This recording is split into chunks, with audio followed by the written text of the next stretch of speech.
தக்காளி சட்னிக்கும் தேங்காய் சட்னிக்கும் நம்ம வாழக்கூடிய இந்த வாழ்க்கைக்கும் ஒரு மிகப்பெரிய ஒரு உதாரணம் இருக்குது.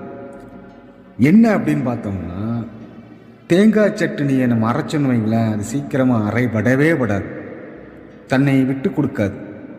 ஆனால் தக்காளி சட்னியை லேசாக ஒரு அடி அடிச்சுன்னு வைங்க, உடனே தன்னை விட்டு கொடுத்து உடனே அரைஞ்சிடும். ஆனால் இதில் முக்கியமான விஷயம் என்ன தெரியுமா? விட்டே கொடுக்காத தேங்காய் சட்னி சீக்கிரம் கெட்டு போயிடும். தன்னை விட்டு கொடுக்கக்கூடிய அந்த தக்காளி சட்னி சீக்கிரம் கெட்டு போகாது. அது மாதிரி நம்ம வாழ்க்கையில் விட்டு கொடுக்க வேண்டும்.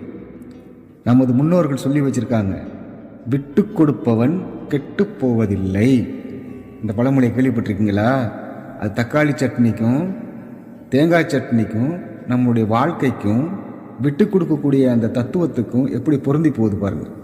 அது மாதிரி நாம் விட்டு கொடுப்போம், நிச்சயமான முறையில் நாம் கெட்டு போக மாட்டோம். இறங்கி போபவன் இறங்குவதற்கல்ல, அவன் ஏறி போவதற்காகத்தான் இறங்குகிறான். நன்றி, வணக்கம்.